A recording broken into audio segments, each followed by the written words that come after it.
जब ईश्वर साथ हो तो अर्जुन कोई भी बन सकता है। जब हजारों हाथियों का बल हो तो भीम भी कोई भी बन सकता है। जब आपकी सेना में सेनापति पितामह भीष्म और द्रोणाचार्य जैसे हों तो कोई भी दुर्योधन भी बन सकता है। परंतु जब मृत्यु सामने हो तो अभिमन्यु केवल कोई एक ही बनता है।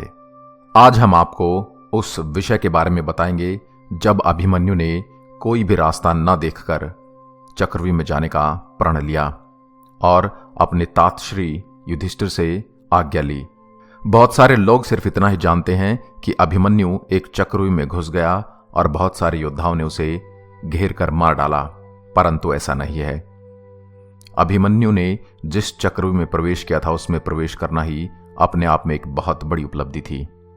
चक्रव्यूह मीलों लंबा होता है, उसमें कहां से सेना आ रही है, किधर से सेना आपको आकर घेर लेगी, आपको कुछ नहीं पता होता। यह कोई 100-200 सैनिकों का व्यूह नहीं होता है, इसमें लाखों सैनिक होते हैं जो कि एक व्यूह के आकार में एक चक्री की तरह घूमते हैं और कब आप उस चक्री के अंदर आ जाते हैं यह आपको नहीं पता होता। आगे की कुछ वीडियोज में मैं आपको बताऊंगा कि किस प्रकार अभिमन्यु ने किस किस योद्धा को पराजित किया था चक्रव्यूह के मुख्य भाग में प्रवेश करने से पहले। यूं ही अभिमन्यु की वीरता का बखान नहीं किया जाता। जो काम उसने किया था वह देवताओं के लिए भी दुष्कर था। बुद्धिमान युधिष्ठिर का वचन सुनकर सुभद्रा कुमार अभिमन्यु ने अपने सारथी को द्रोणाचार्य के सेना की ओर चलने का आदेश दिया।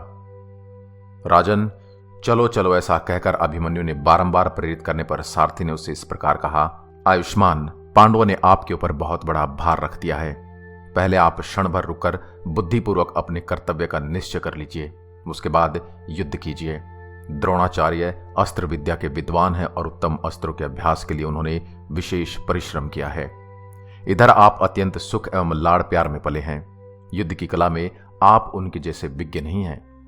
तब अभिमन्यु ने हंसते हंसते सारथी से इस प्रकार कहा, हे सारथे, इन द्रोणाचार्य अथवा संपूर्ण क्षत्रिय मंडल की तो बात ही क्या, मैं तो ऐरावत पर चढ़े हुए संपूर्ण देवगणों सहित इंद्र के अथवा समस्त प्राणियों द्वारा पूजित एवं सबके ईश्वर रुद्रदेव के साथ भी सामने खड़ा होकर युद्ध कर सकता हूं। अतः इस समय इस क्षत्रिय समूह के साथ युद्ध करने में मुझे कोई आश्चर्य नहीं हो रहा। शत्रुओं की यह सारी सेना मेरी 16वीं कला के बराबर भी नहीं है।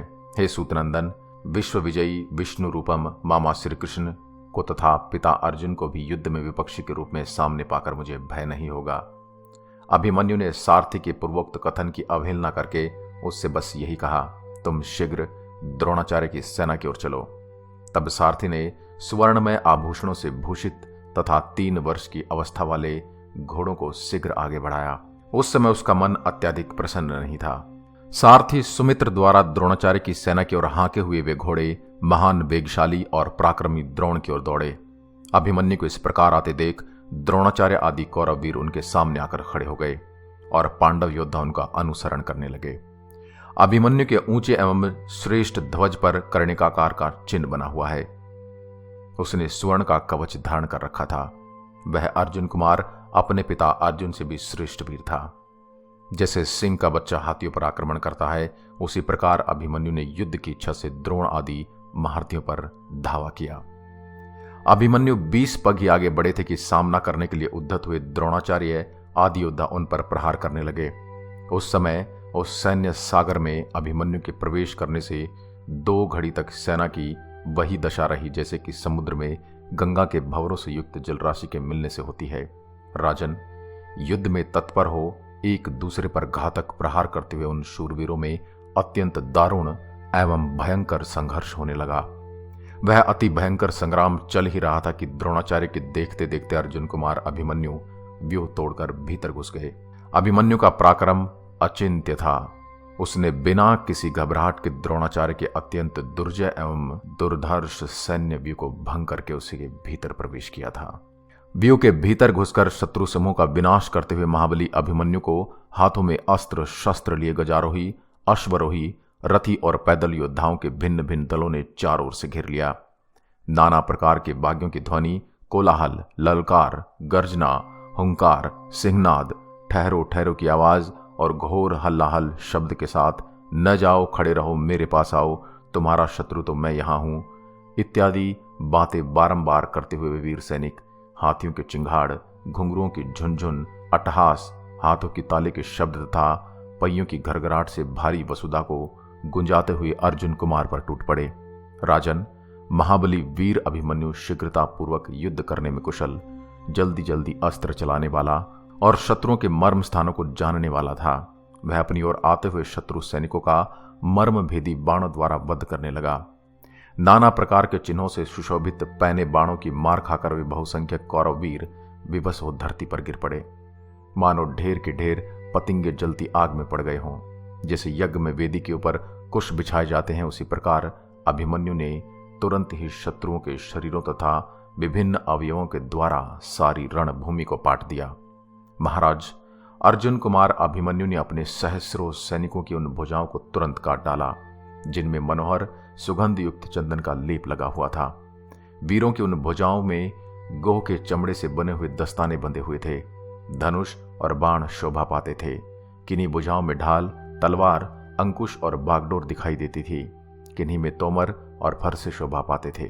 किन्हीं में गदा, लोहे की गोलियां, प्रास, रिष्टि, तोमर, पट्टिश, भिंदीपाल, परिग और शक्ति कंपन, प्रतोद, महाशंख और कुंत दृष्टिगोचर हो रहे थे।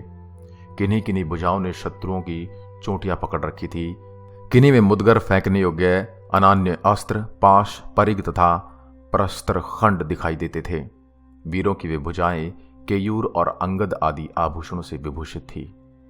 आदरणीय महाराज, खून से लथपथ होकर तड़पती हुई इन भुजाओं से इस पृथ्वी की वैसी ही शोभा हो रही थी जैसे गरुड़ के द्वारा छिन्न भिन्न किए हुए 5 मुख वाले सर्पों के शरीर से आच्छादित हुई वसुधा सुशोभित होती है, जिनमें सुंदर नासिका, सुंदर मुख और सुंदर केशांत भाग की अद्भुत शोभा हो रही थी, जिनमें फोड़े फुंसिया घाव के चिन्ह नहीं थे, जो मनोहर कुंडली से प्रकाशित हो रहे थे, जिनके ओष्ठपुट क्रोध के कारण दांतों तले दबे हुए थे, जो अधिकाधिक रक्त की धारा बहा रहे थे, जिनके ऊपर मनोहर मुकुट और पगड़ी भी शोभा पाती थी, जो मणि रत्नमय आभूषणों से विभूषित थे, जिनकी प्रभा सूर्य और चंद्रमा के समान जान पड़ती थी, जो बिना नाल के प्रफुल्ल कमल के समान प्रतीत होते थे, जो समय समय पर हित एवं प्रिय की बातें बताते थे, जिनकी संख्या बहुत अधिक थी तथा जो पवित्र सुगंध से सुवासित थे।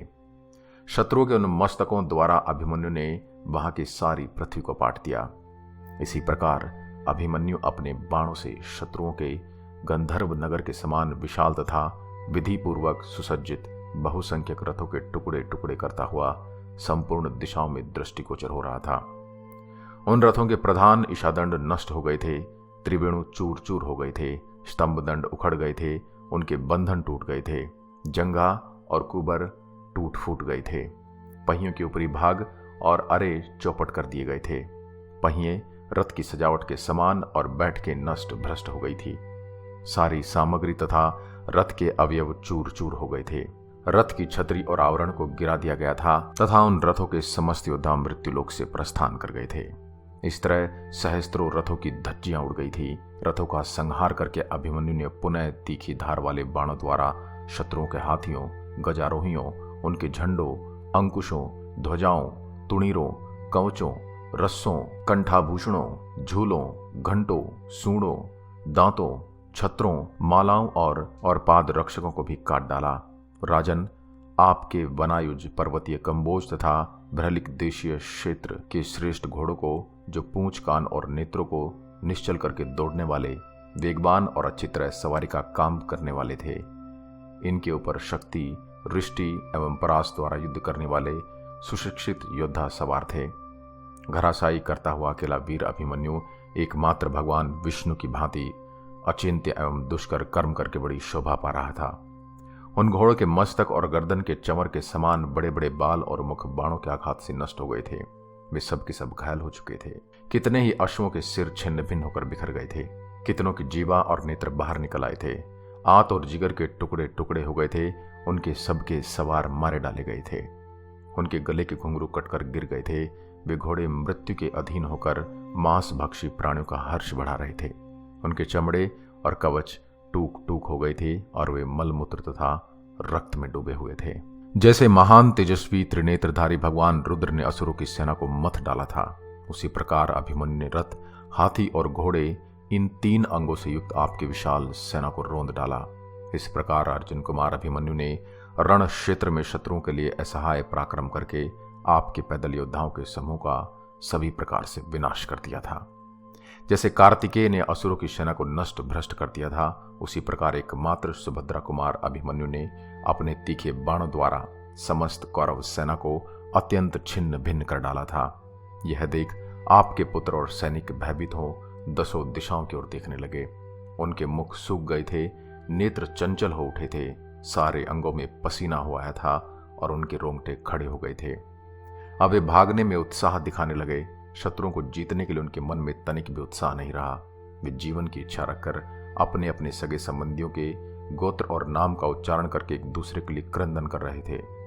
उस समय आपके सैनिक इतने डर गए थे कि वह मारे गए अपने पुत्रों, पितृतुल्य संबंधियों, भाई बंधुओं तथा नातेदारों को भी पीछे छोड़कर अपने घोड़ों और हाथियों की उतावली के साथ हाँकते हुए रणभूमि से पलायन करने लगे। आशा करता हूं हमारा आज का यह अंक आपको बेहद पसंद आया होगा। अगले अंक में बताऊंगा कि इसके बाद अभिमन्यु ने किस किस योद्धा के साथ युद्ध किया और युद्ध का परिणाम क्या रहा। ऐसे ही अन्य वीडियोस के लिए आप हमारे चैनल को लाइक करें, शेयर करें एंड सब्सक्राइब करें। जय हिंद, जय भारत।